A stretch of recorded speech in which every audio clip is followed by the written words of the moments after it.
August 12th, 30 BC, Alexandria. A woman sits in a palace chamber, dressed in gold and purple. Two servants stand beside her. One holds a basket of figs. In 10 minutes, all three will be dead. But this isn't a story about how Cleopatra died. It's about the 10 days before, when the man who would become Rome's first emperor used isolation, false promises, and one unspoken threat to dismantle her piece by piece. No torture, no violence, no execution, just a Roman who understood that breaking a queen was more valuable than killing her.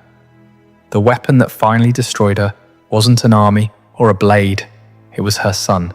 And the most disturbing part isn't what happened in that chamber. It's how methodically Octavian made sure she had no other choice. August 1st, 30 BC. 10 days earlier, Alexandria's harbour was burning. 12 months before, Cleopatra and Mark Antony had assembled the largest naval force the Mediterranean had ever seen. Over 500 warships, legions from a dozen kingdoms, everything staked on one battle. They lost. At Actium, off the coast of Greece, their fleet shattered. Not in hours, in minutes. Ships rammed and burning, commanders abandoning formation. Antony's flagship pursuing Cleopatra's retreat, while his navy died behind him. The alliance collapsed immediately. Kings who had sworn loyalty withdrew their troops overnight. Roman senators, who had supported Antony, sent letters to Octavian pledging allegiance. Gold meant for soldiers disappeared into private vaults. By the time Antony and Cleopatra returned to Egypt, their army existed only on paper. Now, a year later, Octavian's legions stood outside Alexandria. Inside the city, the betrayals accelerated. Antony's cavalry defected first, riding out to Octavian's camp in full formation, switching sides without a single casualty. Then his infantry. Then his remaining ships, which sailed out of the harbour and surrendered their weapons before a battle even began. The palace, which once held audiences with kings and philosophers, became a place of locked doors and whispered panic. Officials fled, servants vanished, guards abandoned their posts. Antony moved through empty corridors, shouting orders to soldiers who were no longer there. Cleopatra made a different calculation. She retreated into her mausoleum, a massive stone structure she had built years earlier, designed as both tomb and fortress. The building had one entrance, 3-foot-thick walls, no windows. Inside, she gathered her most valuable possessions: gold, jewels, incense, ebony, centuries of accumulated treasure from the Ptolemaic dynasty. Then she sealed the doors from inside. Her plan, if it was a plan, remains unclear. Ancient sources suggest she intended to burn everything, denying Octavian both wealth and trophy. Others claim she hoped to negotiate from a position of strength, using the treasure as leverage. What she did next changed everything. She sent a messenger to Antony with a single piece of information. She was dead. Whether this was strategy, desperation, or something else, the effect was immediate. Antony, already unraveling, accepted the news without question. He ordered his slave Eros to kill him. Eros refused and killed himself instead. Antony took his own sword, drove it into his stomach, fell. But he didn't die. The wound was fatal, but slow. He lay bleeding on the floor of his chamber when the truth arrived. Cleopatra was alive inside her mausoleum. What happened next is documented by Plutarch in detail that feels almost surgical. Antony's body was carried to the mausoleum. The entrance was sealed. Cleopatra refused to open it, not from cruelty, but from calculation. Opening the door meant losing her only fortification. Instead, ropes were lowered from an upper window. Antony's dying body was hauled up the exterior wall. Cleopatra and her two attendants pulled him through the window themselves, dragging a Roman general up stone walls while he bled. He died in her arms inside the tomb. By the time his body stopped moving, Cleopatra was completely alone. No army, no allies, no kingdom. And Octavian was already inside the city, planning what to do with her. What Octavian does next is one of history's most calculated games ever recorded. Subscribe now, because the psychological warfare you're about to witness makes every thriller you've ever seen look amateurish. This is where it gets disturbing. Octavian didn't want Cleopatra dead. Dead queens don't parade. For over a decade, Octavian had fought a civil war against other Romans, against Antony, against the Senate, against anyone who challenged his consolidation of power. Publicly, he needed to transform that internal conflict into something else. A living Cleopatra walking through Rome in chains would do exactly that. She would become proof that Rome had defeated a foreign threat, not butchered its own citizens. The civil war would be rewritten as a defensive victory against an Egyptian queen who had seduced and corrupted Roman men. The propaganda was already prepared, but Octavian also understood the risks. Cleopatra had spent 20 years navigating Roman politics. She had allied with Julius Caesar, borne his child, survived his assassination, and rebuilt her power by aligning with Antony. She spoke 9 languages, commanded fleets, negotiated with kings. If given any opportunity, she would destroy herself and everything she controlled, denying Octavian both treasure and spectacle. So he moved with precision. He didn't storm the mausoleum. He sent a lieutenant named Gaius Proculeius, someone Antony had once trusted, someone whose name might carry weight. Proculeius approached the sealed entrance and called out, spoke calmly, made vague assurances about negotiation and safety. While Cleopatra was distracted at the door, other soldiers climbed the same wall Antony's body had been pulled up. They entered through the upper window, moved silently through the interior. Cleopatra realized what was happening moments too late. Ancient sources disagree on exactly what she did next. Plutarch claims she grabbed a dagger. Cassius Dio suggests poison. Either way, she was subdued before she could finish. She was not harmed, no bruises, no chains, no violence. She was simply transferred from the mausoleum to the palace, from queen to prisoner. The rooms she was given were luxurious, the same chambers she had occupied before. She kept her servants.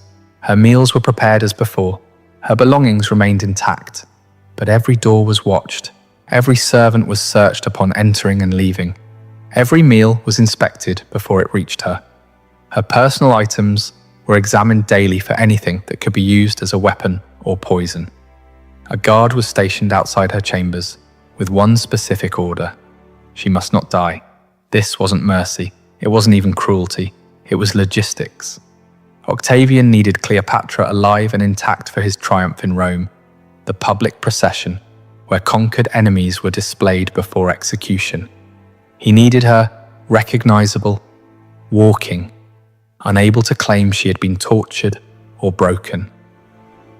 But he also needed her compliant, and that required a different approach than force. Octavian visited Cleopatra 3 days after her capture. No record exists of their exact words. What remains is the structure of what happened next.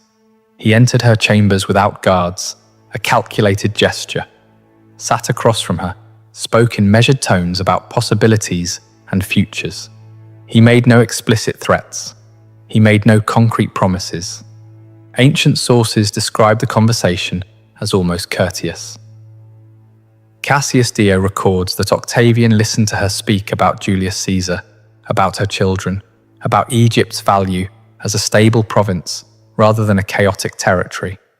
He responded with vague assurances, mentioned that cooperation might influence how her children were treated, suggested that arrangements could be made, never committed to anything specific. That ambiguity was the mechanism. Cleopatra, trained in negotiation, tried to find leverage. She presented detailed inventories of Egypt's royal treasury, offered to cooperate in transitioning power smoothly, emphasized her children's ability to maintain stability. Octavian took notes, thanked her for the information, then left. Over the following days, the pattern repeated. Brief visits, polite conversations, questions about treasure locations, palace operations, loyalty among Egyptian officials. Cleopatra provided answers, believing each piece of cooperation bought negotiating space. What she didn't realize was that Octavian wasn't negotiating, he was cataloguing. Every detail she provided about Egypt's wealth went directly to his officials for seizure. Every name she mentioned of loyal supporters was investigated and neutralized. Every piece of information became a tool for dismantling what remained of her kingdom. Meanwhile, her isolation deepened. No visitors were allowed except at Octavian's discretion. No messages came from outside the palace. No news reached her about what was happening in Alexandria, in Egypt, in the wider world. She existed in a bubble of managed information, where the only voice she heard was Octavian's, and he told her only what served his purpose. Then Cleopatra made her own move. She stopped eating. The servants noticed first. Meals returned untouched. She grew visibly thinner, weaker. Within days, she developed a fever. It wasn't a hunger strike in the modern sense. There were no demands attached. It was simpler. If she died from illness, from refusal, it would deny Octavian his triumph just as surely as poison. The guards reported it immediately. Octavian's response was swift and specific. He didn't force-feed her, didn't threaten her, didn't raise his voice. According to Cassius Dio, he simply clarified the situation. Her children were in his custody. If she harmed herself, they would suffer consequences. The text doesn't specify what those consequences would be. It didn't need to. Cleopatra resumed eating that same day. Now the trap was complete. Death meant her children died.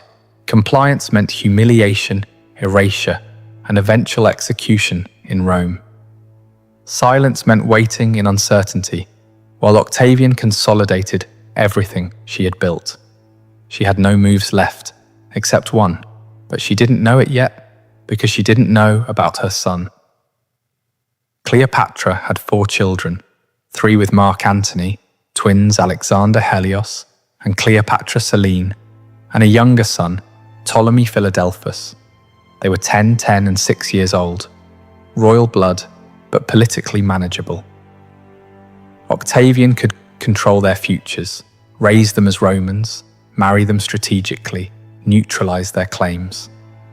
They weren't the problem.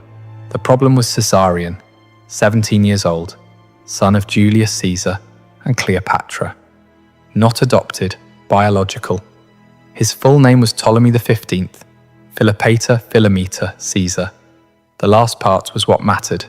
When Julius Caesar was assassinated in 44 BC, his will named his great-nephew, Octavian, as his adopted son and heir. That adoption gave Octavian his name, his political legitimacy, his entire claim to power. But adoption required will and documentation. Biology required nothing. As long as Caesarion lived, Octavian's position was vulnerable. Not immediately. Caesarion was young, foreign, had no army, but futures are built over decades. Rome could tolerate many rivals. It could not tolerate a living son of Caesar who might someday challenge an adopted one. Cleopatra had understood this since Actium. After the naval defeat before returning to Alexandria, she had made arrangements. Caesarion was sent east toward the Red Sea with tutors and guards. The plan was India, far enough from Rome to be irrelevant, rich enough to build a new life. His survival became her only goal. Everything else, the treasure negotiations, the conversations with Octavian, the cooperation, was theatre, buying time, keeping attention on her while her son disappeared into distance and obscurity. Then the message came. The details are recorded by Plutarch with unusual specificity. Caesarion had reached the Red Sea. Ships were prepared. He was